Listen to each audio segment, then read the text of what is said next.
Hi, everybody. We want to welcome you all in to Coronavirus Inside the Arizona Numbers. A lot to talk about today. And we will note as we get started here, right up after us, the president is traveling to Yuma and he'll be speaking there. So we'll be sure to update you on that throughout the hour as well. This is considered a true campaign stop for him here. That bit of news coming out. Also, as we noted, the second day of school in some of the districts, Queen Creek going in person, and we'll talk about that as well throughout these 45 minutes. In the comment section, as always, let us know where you're watching from. It's been so interesting to see how many of you are here in the Valley, here in Arizona. Oh, somebody's saying they're in class. Are you in class at home, or are you in class in Queen Creek or one of those schools that's meeting in person? Let us know in the comments. All right, Garrett, let's get right to the summary page. This is a Tuesday, so usually it's a higher day of reporting, but as we've noted lately, those have kind of balanced out, and with our numbers going a bit lower, we're seeing numbers under 1,000 new cases reported each day. That is correct. So let me share my screen. Just realized I didn't have that up and ready to go. My apologies. No. So we have just under 195,000 cases in total, and that's 45, just under 4530, 4529 deaths, and about 1.3 million tests. Today's report was 915 cases, still under 1,000, about 5 or 6 days where the reported cases has remained under 1,000. 23 deaths, and this is off of 6,000 tests today. If you are better than I am at this stuff, and you can do math in your head, you can kind of tell that those are pretty high daily reported percent positives. That would put our PCR percent positive at around 16.4, and our total percent positive at about 15.3. Interestingly enough, that's not exactly telling the whole story. There was a lot of backfilling that went on today at the AZDHS. It appears that they're doing some data entry to catch up on some of the data that may have been faxed into the offices. And we actually have a lot of cases coming in today, about 40% of them coming in from before August 8th. That's putting our more recent sort of 7 day, if you look at the last 7 days, the percent positive is still about 6.3%. So do we believe that those that are coming in before August are part of the data entry numbers that are coming in outside of the labs that we've traditionally seen report faster because they report electronically? I don't know exactly where it's coming from. It could be a couple of places. It could be the, as you said, some places that numbers were faxed in and they're catching up over there.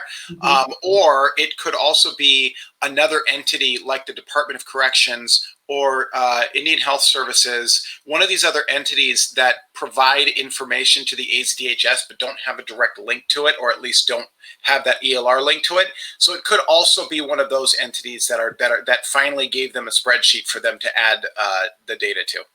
All right. Thank you, Garrett. And how does Maricopa County look specifically? Maricopa County, of course, 396, so 400 of the 915 cases came from Maricopa County.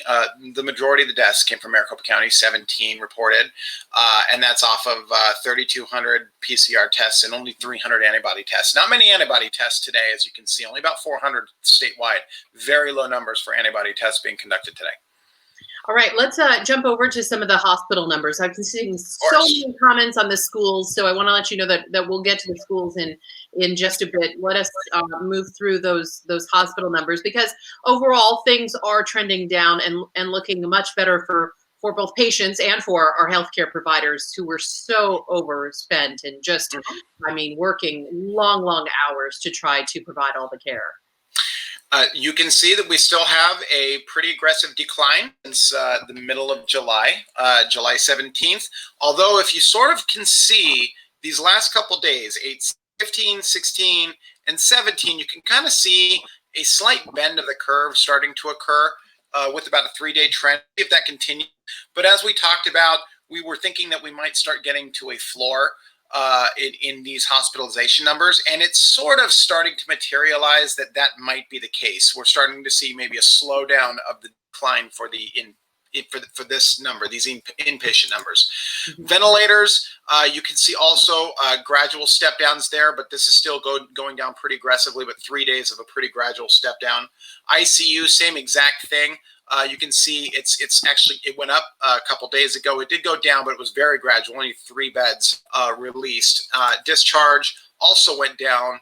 Went up from yesterday, but still down from August 13th. Emergency department down a little bit, but again, we're talking about things are slowing down as far as the deceleration of these things. And then the intubations up very slightly, but still within sort of the margins we were expecting. Yeah. We'll continue watching those ER visits very closely too, just to see if anything, in fact, comes from that. I love everybody weighing in on where they're watching from. CJ's writing, watching from 33rd Avenue and Indian School. So we love to hear where you're watching from, because as we did yesterday, we took a closer look at some of the specific areas. We've been lucky enough to get more specific data coming out now that helps us identify different zip codes, different school districts. They're separated by elementary school district and also by if they're like a unified school district. It's all broken down in there. So you can find not only your neighborhood, but maybe your child's school district or a grandchild's school district, and get a closer look at that.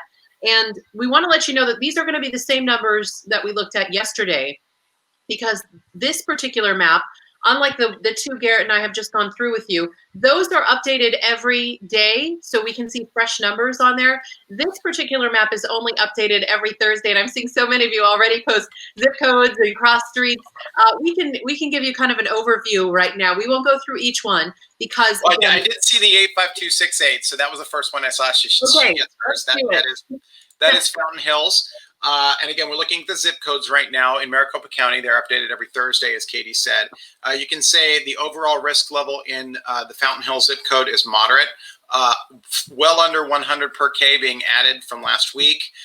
And then a percent positivity of 8.16. The school benchmark is 7%, but still the moderate benchmark is 10%. So it's under that, and it was under that last week. So as long as the trajectory of cases continues in sort of the pathway it has been, this should also remain moderate for quite some time. All right, and again, these are the same numbers, so we just want to keep stressing that. But let us add that website up again.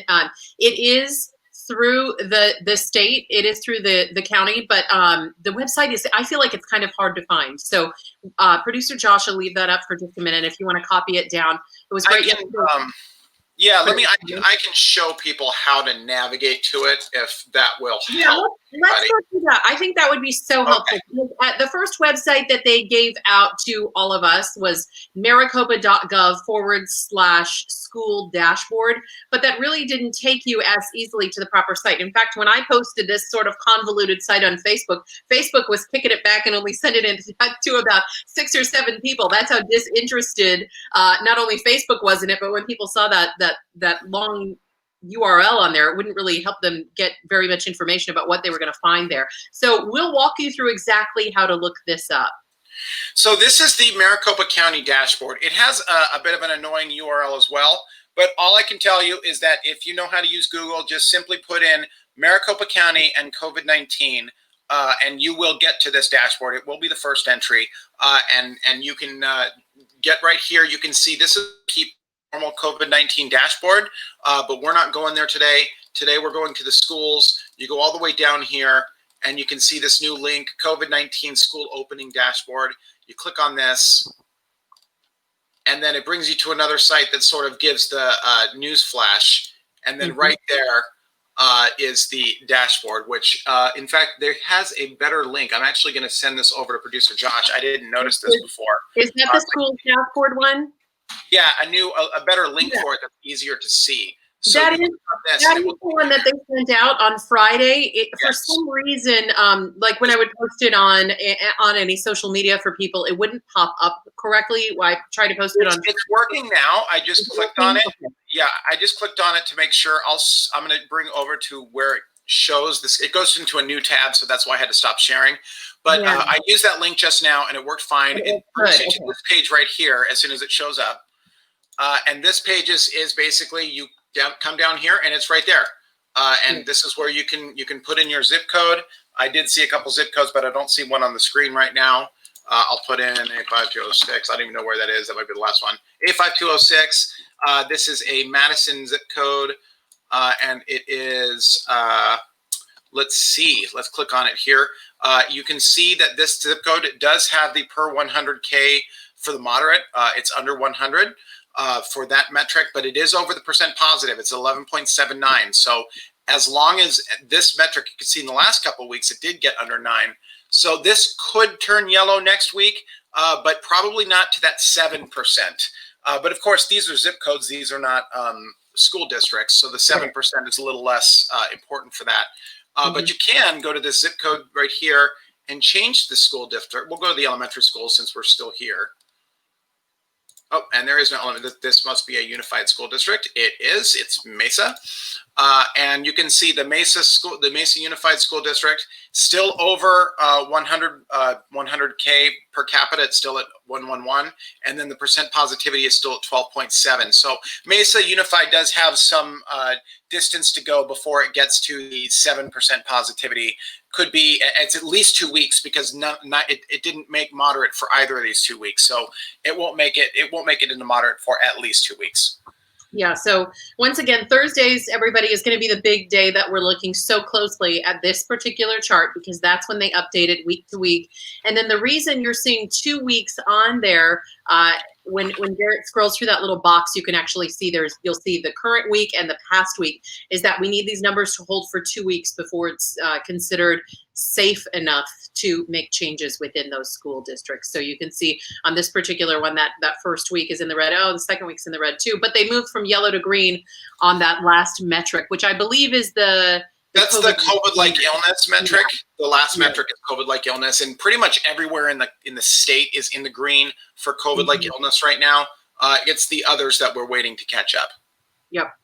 So that's the place you can find it. Oh, do we have time for one more on this map before we move to the next? Yeah, I can do 85282. Okay, this will switch us back to zip codes. The Tempe does have the cases per 100K is down to the moderate. However, the percent positive is still 11.32. It does need to drop 2 points, or excuse me, just about 2 points. It almost made it last week. So there's a chance that on Thursday, 85282 will be calculated to moderate. Oh wait, no, there's not chance. My apologies, I messed up there. It's at least 2 weeks away because of this red and this being red right here. So it was still insubstantial for 2 weeks. So it's at least 2 weeks before it can get to moderate. Yeah, so they've got a bit of time in that area. The good news, though, in all of this, we are on day 6 of the total number of cases being reported as under 1,000. Now, that's for the entire state of Arizona. But Garrett, we haven't seen a number like that in a while. I don't know that is there a time in recent memory that you can think of that we've gone 6 days under 1,000? I'm looking right now to see when the last time that happened, and I'm not coming up with one. Oh yeah, here we are. We're coming up with June 1st was the last time we had. Well, obviously June 1st was actually the last time. Right after that, we started seeing triple digits, and it was triple digit. And most of the reports after June 1st were triple digits. Yeah. I know I was moving on to another subject, and we're still talking about schools a little bit. I've got a really interesting comment that I think we can help with. Vicky Moore writes, unrealistic guidelines for larger areas. So she's talking about the schools. Sadly, they are the locations that need in-person schools the most. The problem is this is based on percentages, though. So does it matter the size of the area? Well, yes and no. I would actually, I'm going to disagree with Vicky respectfully. It's actually harder to maintain a percentage in a smaller area that was impacted a lot. So you'll see, for example, in these larger districts, you're taking into consideration a large sort of geographic area that actually does help to balance out that percent positive in most cases. You'll see, for example, in most of these over here, we'll go to this one right here, the Dysart School District, 11.22 at 112.10 for the cases per 100. But now I'm going to go to the zip codes really quick, and I'm going to pick any random zip code that resides in the Dysart School District, and you can see the cases per 100 is much higher, 130.7, and the percent positivity is 13.32. And that's sort of showing up all over the place. Here's one over here. I just clicked on and then lost it, 85303, that has a case per 100 of 236.91 with a percent positive of 19%. So actually, it is a little bit easier for larger areas, and you'll see on the whole, the elementary school districts have a positive than the unified school districts for the most part. You know, you said the one I just clicked on here is Osborne at 120. That's got a decent percent positivity, but we go right here, almost 300 in Alhambra, and an almost 20% percent positivity in the Alhambra Elementary School District. So actually, the unified school districts actually have a slightly easier time of it because of their size. Yeah, I wanted to clear up that on there, so thank you. Let's see, Tristine just had a comment. Let me see if I can scroll back to it. I just lost her comment. She was asking for us to explain something. Oh, here it is. Tristine writes, can you explain why the percent positive is statistically significant? This benchmark makes no sense in my mind. Please explain. So the percent positive is something that you and I, Garrett, have really looked at for a long time, because when you're looking at a percent, then it sort of takes the size out of the equation, so we can see that the change better. Well, and it also, it's the percent positive is important because of the size, as you said, but also because it's a way that for all areas, you can sort of get a better idea of how many tests are being conducted and what the case numbers look like off of those tests. One of the reasons why they want minimal spread of 5% in the percent positive, it means that if 100 people are being tested, then only 5 people are coming back as positive. That's sort of almost within what would be like a margin of error on the tests. Right. So, that's sort of what they're looking for. They're saying, okay, we want to get to the point where the cases coming back positive, in all likelihood, could be a consideration of a margin of error. That's why they chose 5%, because when you go above that, it's like, okay, at 10%, we know that this is above the margin of error for these tests. So it's in all, there's going to be more COVID cases coming back than not. So it is a very important metric. And that's one of the reasons why they're using it as the gating criteria. Yeah, and Jen's asking, I don't understand how the different school districts get to decide. I thought this was a state mandate. A lot of people thought that it's not. They're letting the school districts make the decision in these cases instead of it being a state mandate. And Jen, you're absolutely right. That then becomes one of the frustrations, because a lot of people are saying, well, then why even put the mandates out if you're saying, here are the rules, follow them if you like, and you all make the choice instead. And they're saying that they believe that each school district can best govern themselves and best make the choices for themselves. But a lot of people are saying, let's follow the science here. So you see why these two different groups are so conflicted on deciding what's best. All right, so many good questions. Thanks, everybody. Thanks for all of you watching and joining us on this afternoon as we chat each afternoon about the numbers.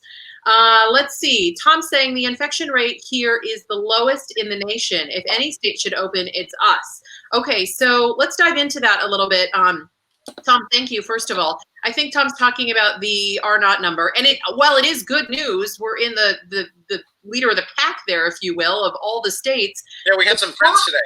We got more friends today. Great. Yeah, we have friends. There? I can't even see. Yeah, we have friends today. Let me darken the screen so it's a little easier to see.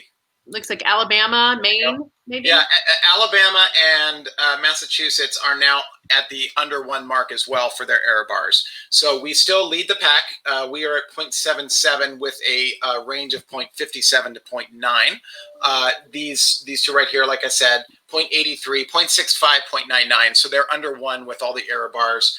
And then after that, we do start getting to the point where the error bars for these are over 1. So then what that means for anybody who's sort of joining in for the first time, the rate of transmission, the RT, is if 100 people have the virus, this is the best estimate of how many people are transmitting the virus, how many people are being transmitted to. So 100 people, they think Arizona, you can transmit to 77 people. Those 100 people can transmit to 77 people. Thus, over time, the virus starts to decrease. When you're over 1, like in Hawaii, they're saying 100 people can transmit the virus to 120 people. So that's sort of the difference between the two. So to answer Tom's question, that specifically, once again, his question was the infection rate here is the lowest in the nation. If any state should open, it's us.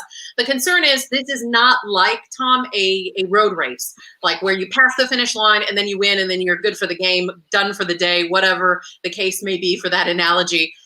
This has to hold then for us to stay in the top spot. So our mitigation efforts, if you believe that the masks are working or some of these business shutdowns or all of the above are part of it, that has to hold then for us to stay at that particular number, or we could see that shift if things go back the other way. So I wish this was just an end game. We made it to under 1 and then we were done and safe, but hardly the case in this particular case, unfortunately. Let's see. I want to get to some of these other questions. Boy, is this because most of us have already had it and are not getting it again? We don't necessarily know. This is Daniel's question. We don't necessarily know because we're hearing of people that could be reinfected, like are getting COVID a second time.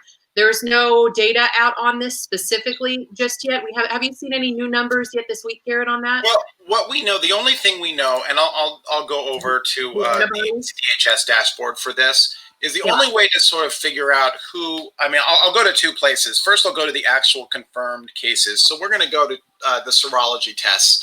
And you can see the serology test is the blood test that tells you, if you have the antibodies. And you can see that our serology tests are now creeping up into the 14–15%.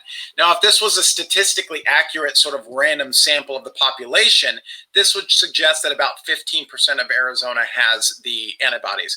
I don't know if I would consider this a statistical, like a perfect distribution of Arizona, but even with that being said, it's probably going to be somewhere in, from 10 points in the range from 14.5. So it could be anywhere from 9% of Arizona has had the virus to about 19%.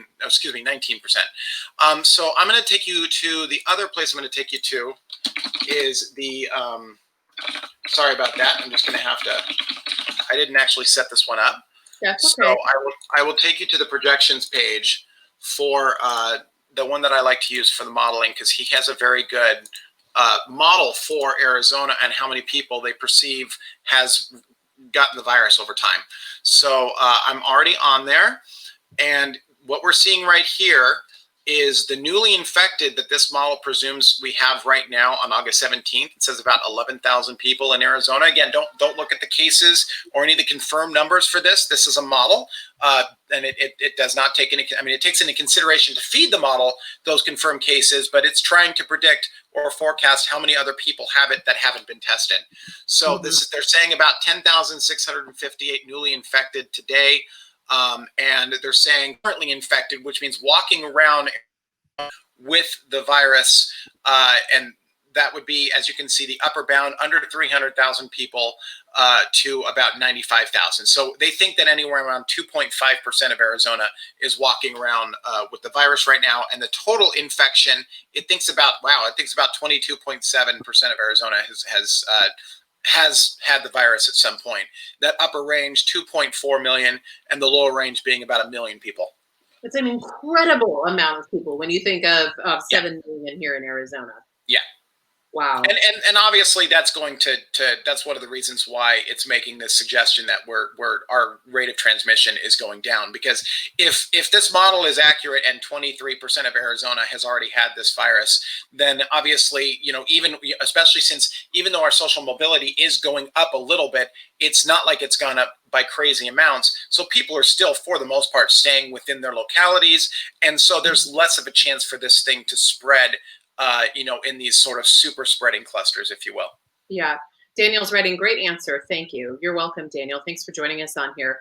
Let's see. Chris is asking, where do I find the chart that has our movement since May? That's a really good chart. That's your internal chart that you put together for us, isn't it, Garrett? Yeah, it is, but we can go to, let me see if I can get this to John Hopkins probably has this, and it would be just fine. So let me see if I'm just going in right now to see if I can find this. Garrett, while you're looking for it, that last model was the IMHE model, right? No, that is the Yu Yang Gu model. That is COVID19 Projections.com/US-AZ. Okay.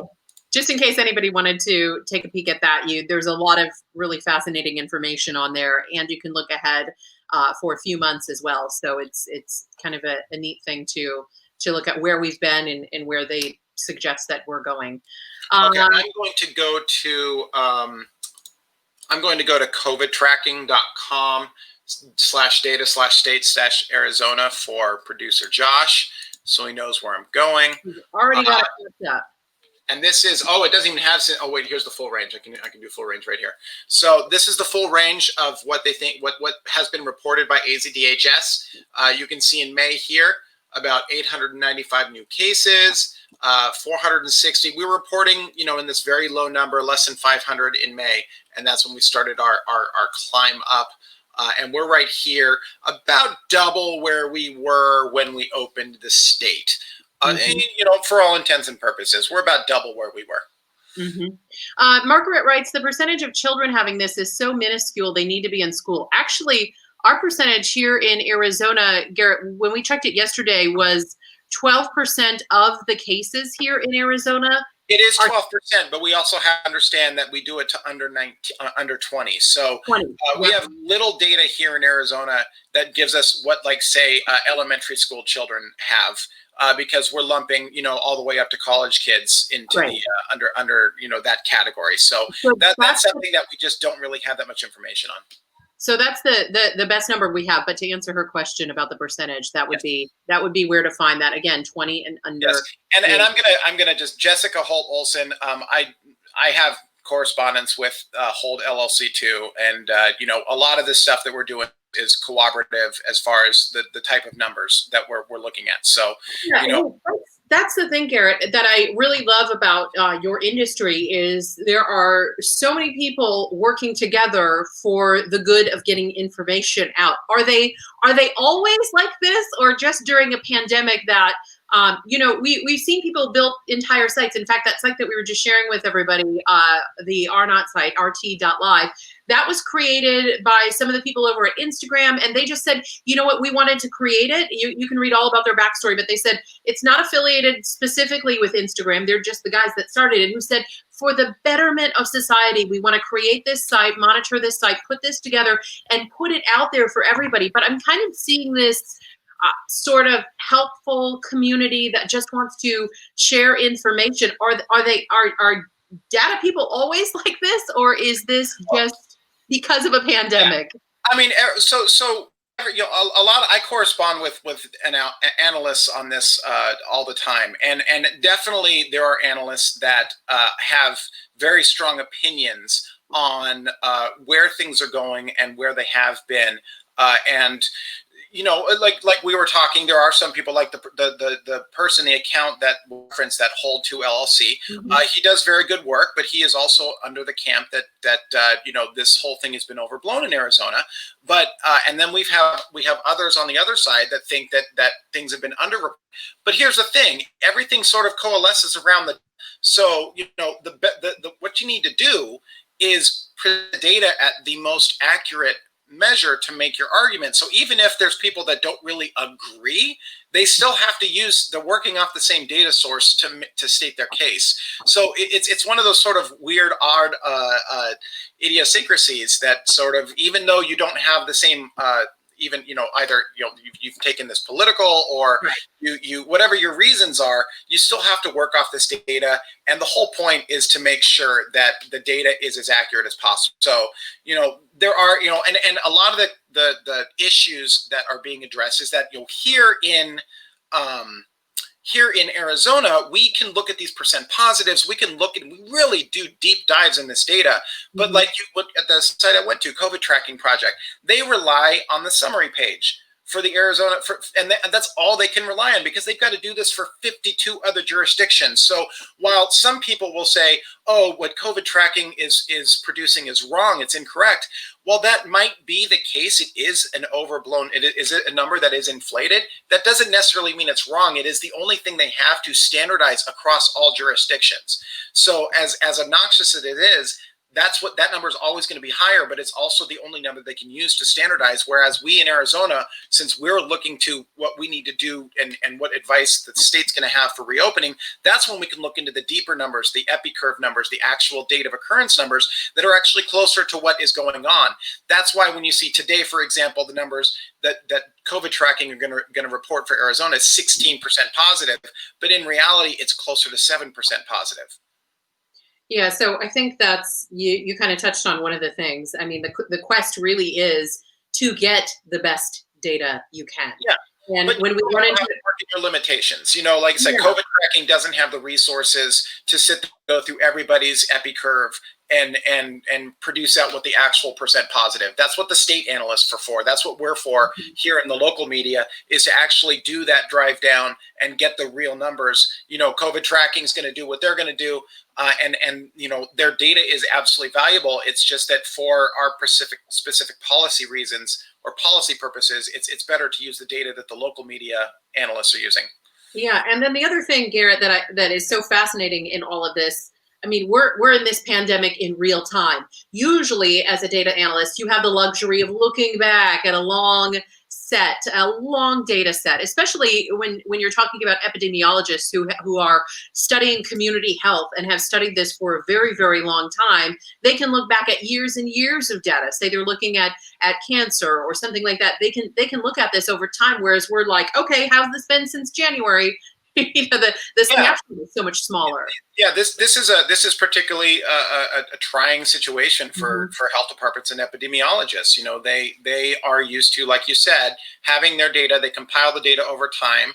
Then they have, they put it into either it's released annually or it's released semi-annually, and they have a lot of time to massage the data and get it ready. But what we're looking at right now is that policy decisions need to be made within 90 days, within 60 days. So all this sort of work that they would normally do to verify the data and make sure that it's accurate, they're now having to do on a compressed timeline that they're just not used to working on. And we're not used to seeing that timeline. We're not used to seeing the sausage being made for health data.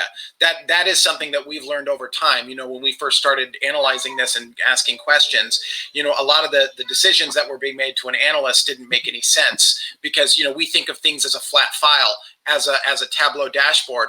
And, when you go back and you start asking them questions about how insanely complex this database is that they're pulling from, it's like, wow, like, this is really difficult for them to work with too. And we're we have to give them a little slack as they're working through their process, but we also have to ding them when certain things happen that shouldn't happen. Like, for example, today, the actual cases being added to the dashboard from 2 months ago. That for a policy perspective, I can see that as being very annoying because you're trying to make decisions on this and these cases are like, oh yeah, by the way, 400 new cases were added from, more than 2 weeks ago. Well, that would have been nice to know at the time. Yeah, and especially the why behind it, why it's happening. If it was, a data entry thing or a lab failing to report or something like that, helps everybody better understand, exactly what's happening there. Let's see. Susan writes, is it true mainly ages 30 to 50 years old are showing corona right now? So I think she's asking the highest group of people, I'm assuming. And it's not 30 to 50, Susan. So we'll have to get the closest ages for you on there. And we're also assuming that you're in Maricopa County. I think you're going to look at the county site, right, Garrett? Yeah, I'll take to the county site. Okay. Just give me a second. So Susan, let us know if you're not in Maricopa County. And then I'm going to get you the closest age range to that because it's not 30 to 50. So we'll just try to help you find the best range that matches that. Oh, thanks, Al. Okay. Al, you're such a supporter. Al's been joining us on here for several days. So thank you for complimenting our team, Al. We sit near each other normally at work, but this is a whole new experience of us this summer online here together. So this is Maricopa County's data, and this is looking at overall cases. And so what we can see is it's broken down 0-19, 20 to 44, 45 to 64.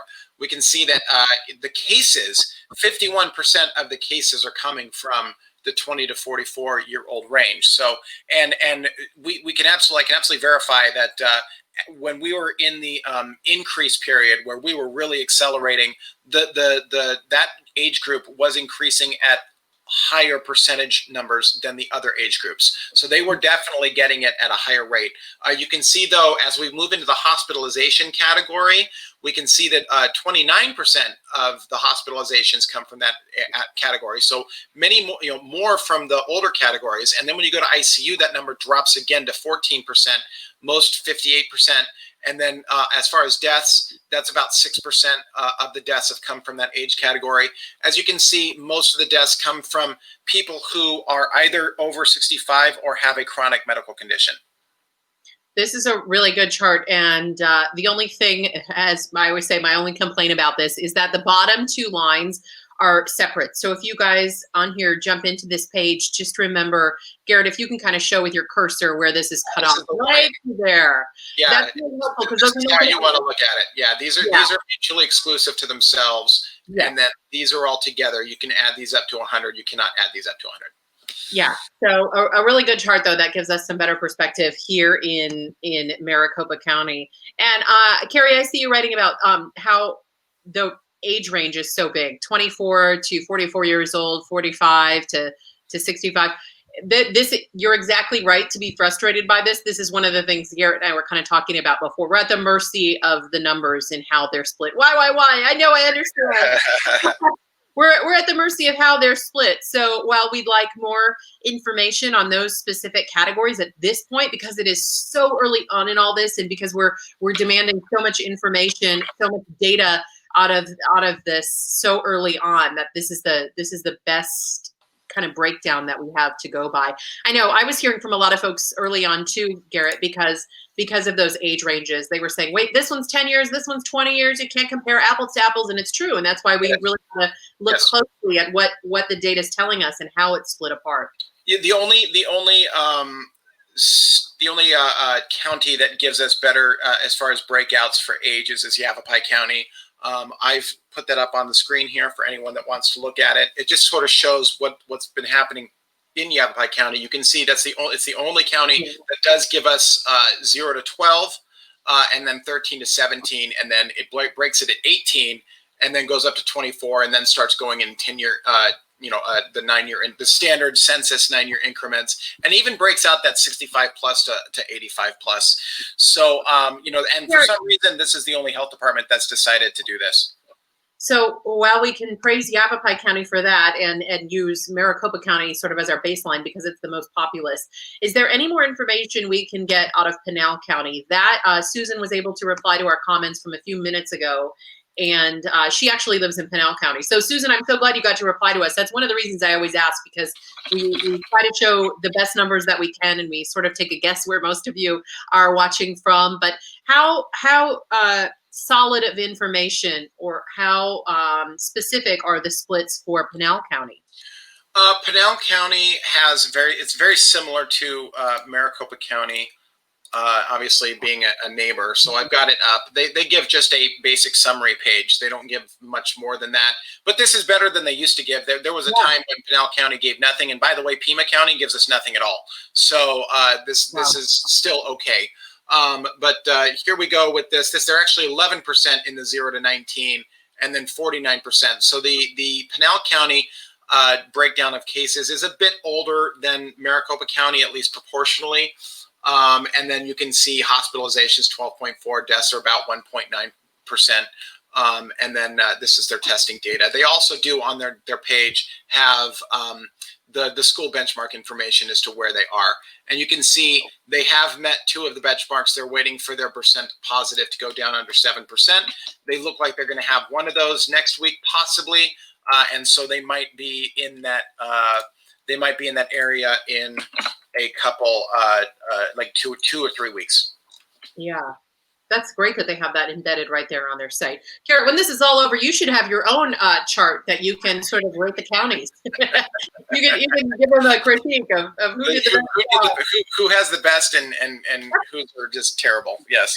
Maybe that nice interaction level that I'm seeing of people who are part of analytics and data. Maybe that would end with that. So we'll just exactly. That's okay. All right. We've got just a few minutes left. We respectfully want to leave this spot over here and let us get back to our shot just froze. There we go. I think we're back now. We're back. Yep. I was joking when I said we would leave it to news of the day. I didn't mean literally right that second. What we will be doing is giving this space over to news of the day shortly. So we want to get to some of the last few questions that are coming in. And then Garrett, any other data or any other information that was of note to you today as you were going through these numbers? I know there was, we talked about the under 1,000 category. So that was really good news that we had under 1,000 new cases reporting for 6 days straight, for those of you who missed that part on our conversation here. And also, there were a lot of cases that were added in before, was it August? It was August 9th or earlier. So if you missed any of those discussions, you can scroll back in our conversation about that. But anything else that you saw, Garrett, that was of interest? The only thing I'll leave you with here is if we go to the laboratory testing page on the AZDHS, you know, we talked about this last week and how it takes a while for this data to fill in. And you can see right here, our percent positive for the week of August 9th, so last week, has remained at 6%. So that is what's going to be reflected on the school's dashboard on Thursday, is that 6%, which is under the 7%. Now, you know, obviously by county, that's going to be slightly different, but 6% right there. We'll check Maricopa just in case. We'll see where Maricopa is. You can see 6% for Maricopa. So next week, Maricopa County will have a under 6%. On Thursday, it will be reflected on the dashboard. That data. So, you know, that's sort of where I'm looking at is that number sort of settling. And, you know, we're seeing this right here, very low right now, but it's very few tests because it's only Tuesday. So that's going to start popping up here shortly, and we'll see where that ends. All right, that's going to do it for us today. Sorry to sort of cut things a little bit short here. We know that the president is here in Arizona. He's heading to the Yuma International Airport, which is where our team is already anticipating his arrival. We will have it streamed live on ABC 15's Facebook page, so you can watch for that notification to be updated there. And for those of you who are watching us on Roku or other over-the-air devices later in the day, we will have a complete wrap for you on ABC 15 News at 10. And as always, for all of you watching live on here, we appreciate you taking time with us here each afternoon and posting your questions. We're so happy to be able to answer it and help you get updates on what's happening in your community, and so that you can make the best decisions for your family and your life. Oh, Brian, I'll get your last question in. Bars and clubs, any time frame? Brian, on Thursdays, that's the day that the information comes out. So meet us back here on Thursday and we'll get an updated timetable on that, because that's the same sort of thing that we're tracking with the schools. So Thursday is going to be a really busy day for everybody on here. Susan's writing, thanks for the information, Susan. Thanks for watching from Pinal County. We're so happy to help all of you. So we'll be back here tomorrow. Let me tell you where you can find us. Garrett is over on Twitter at Garrett_Archer is the place to find him. Really great insight early in the day, a quick snapshot of sort of what you see on the summary page, but then a much closer look at how we are as far as the hospitals go. There's been really good updates for that so far. And then any other things of note that he sees throughout the day, just a really important, good Twitter account to follow, especially around 8:30 and 9 in the morning. And then you can also find me on Twitter at Katie Raml. And a lot of you have joined me over on Facebook to continue the conversation as well, which is facebook.com/news from Katie. I love when I see your names in the comments there, and then I see you over on my Facebook page. I don't forget the names, so it's good to say hello and chat with some of you more over there. Brian's asking what time on Thursday. Do we know if it's coming out at 5 like the other information? I would presume it comes out late, so we might not be able to talk about it here until Friday. True. If that's the case, though, Brian, it'll be on our newscast. Hopefully you're watching from here in Arizona, or you can always catch us on our app as well and catch our newscast there. All right, that's going to wrap it up for the day. We will see you in our newscast at 4, 5, 6, and 10. And then if you'd like to listen in to President Trump, he'll be taking over this space on ABC15.com, our Facebook page as well. You can find that there. We'll see you at 4, everybody.